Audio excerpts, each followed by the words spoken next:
আসসালামু আলাইকুম ভিউয়ার্স, আপনাদের জন্য আজকে চলে আসলাম একবারে গ্রাম অঞ্চলে পেয়ারা বাগানে। আমরা বাজারে সচরাচর পেয়ারা তো অনেক খাই, তো পেয়ারা কেমনে তৈরি হয় তার পুরো প্রসেস আপনাদের কাছে জানাবো। এই যে ভাই কাজ করছে বাগানে। আসসালামু আলাইকুম ভাই, কেমন আছেন ভাই? ওয়ালাইকুম আসসালাম। ভালো। ও ভাই, কি কিসের কাজ করেন ভাই? ভাই এই যে পেয়ারার গাছ লাগাইছি। ও আচ্ছা, এটা পেয়ারা গাছ না? হ্যাঁ, পেয়ারার গাছ তো পেয়ারা গাছ না অনেক বড় বড় হয় ভাই? বড় হয় এ পাতে কেবল তো 2 মাস। এটা পর্যায়ক্রমে বড় হবে। ও আচ্ছা, এই পেয়ারা কবে আসবে ভাই? কবে নাগাদ এই ছোট এই গাছে পেয়ারা আসতে পারে? পেয়ারা তো অলরেডি আইসি গেছে। হ্যাঁ, এই যে ফুল দেখাইছে, কিন্তু আসলে এই ফুল তো নেওয়া যাবে না। ও, কদিন পরে এই গাছে পেয়ারা হবে আর কদিন পরে গাছ এই পরিপক্ক হবে? আসলে বর্ষার মালের তো দাম কম। হ্যাঁ, হুম। তো বর্ষার মাল নেবো না, এটা শীতে নেবো। এই যে আচ্ছা। সব গাছে ফুল আসছে। ও আচ্ছা, সব গাছে ফুল আসছে, এখনো এই ফল নেওয়া হবে না তাই তো? না, এখন নিলে তো গাছটা আসলে ভেঙে যাবে। ও আচ্ছা। তো গাছ বড়। আপনার কতখানি জমিতে আছে ভাই? এর আগে কি পেয়ারা চাষের কোনো অভিজ্ঞতা আছে আপনার? হ্যাঁ, আমার ওই পুরাতন বাগান অলরেডি 3 বছর হয়ে গেছে। হুম। 1.5 বিঘা। হুম। তো আর এক বছর চলবে, এই জন্য আবার নতুন ভাবে এটা লাগাইলাম। আচ্ছা। ওটা শেষ হবে, এটা শুরু হবে। ও আচ্ছা আচ্ছা আচ্ছা। এই যে সুন্দর পেয়ারা ধরেছে। আসলে একটা পেয়ারার ওজন হবে 1/2 কেজি। এই গাছে 4টা পেয়ারা নিলে এতটুকু পেয়ারা হাফ কেজি ওজন হবে? হ্যাঁ, বড় হলে 1/2 কেজি হবে। আসলে একটা তো 1/2 কেজি করে 2টা নিলে তো গাছ ভেঙে যাবে। ও আচ্ছা, মানে গাছের বহলের জন্য এই সময় পেয়ারা নেওয়া হবে না? না, এই গাছটা যখন এই যে চাকলা যাবে হুম হুম। আগামী শীতে, এই পেয়ারাটা নেবো আর কি। আচ্ছা। এই তো যে তো সুন্দর এই যে এত ফুল ছোট আসছে। গাছে পেয়ারা কেমনে আসে ভাই? আপনারা আসলে কি কোনো কিছু ইউজ করেন বা কোনো কোনো পদ্ধতি?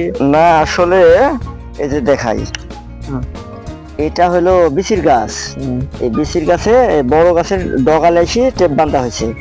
হ্যাঁ, আচ্ছা আচ্ছা। এই জন্য এটা আগাম ছোট গাছ থাকতে মাল ধরবে আর কি। ও আচ্ছা, মানে এটা বিশাল গ্রাফটিং করা? হ্যাঁ, গ্রাফটিং করা। টেপ বাঁধা যেটা হ্যাঁ আমরা হ্যাঁ, বলি। ওটাই গ্রাফটিং করে আর কি।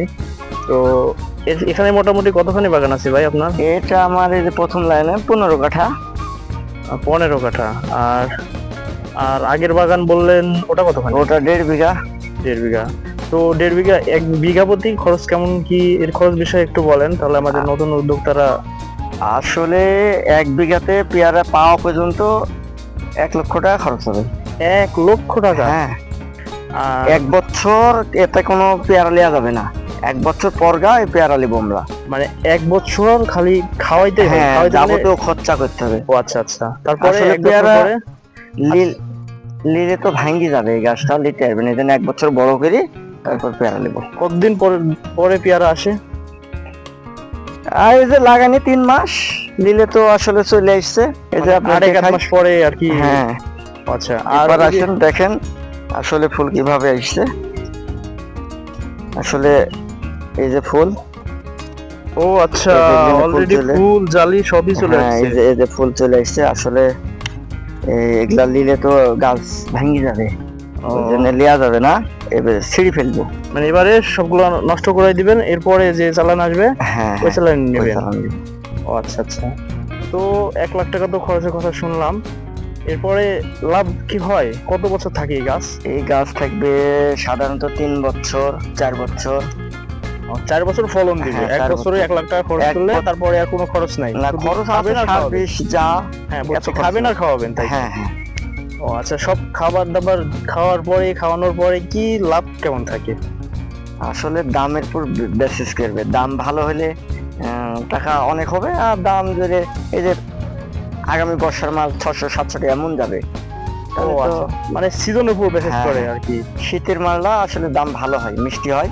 ও, না আমরাও শীতের সময় খাই, 50-60 টাকা 100 টাকা পর্যন্ত খাওয়া হয়। তো আচ্ছা, দেখলাম।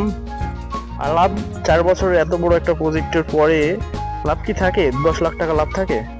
4 বছরে 1.5 বিঘা মাটি টোটালে বিক্রি হবে তো, কিন্তু এর ভেতর তো খরচ আছে। ও আচ্ছা, মানে খরচ টরচ করার পরে থাকে আর কি? হ্যাঁ, সবকিছু মিলাইয়া থাকে? থাকবে। যাক আলহামদুলিল্লাহ, দোয়া করি আপনি আপনার এই বাগান থেকে ভালো কিছু করেন। আর আমাদেরকে একদিন দাওয়াত দেন ভাই আপনার হ্যাঁ, নতুন বাগানে যাওয়ার ইনশাআল্লাহ। জন্য। এই যে আমার আমার দিচ্ছি, এগুলো আমার নেবো না। ভিউয়ারদের আমি দেখাবো আর কি যে আপনার নতুন মানে পুরাতন বাগানে কেমন পুরাতন বাগানে আছে। দেখাবো। আমরা তো দেখি যে পলি বলতে পলিথিন মারা, হ্যাঁ, পলিথিন এগুলা কেমনে কি করে, ইনশাল্লাহ একদিন দাওয়াত দেন, ইনশাল্লাহ আমার নেক্সট ভিডিওতে ইনশাল্লাহ। আপনার সাথে আবার ইন্ট্রোডিউস হবে। ভালো থাকবেন ভাই। হ্যাঁ, ইনশাল্লাহ।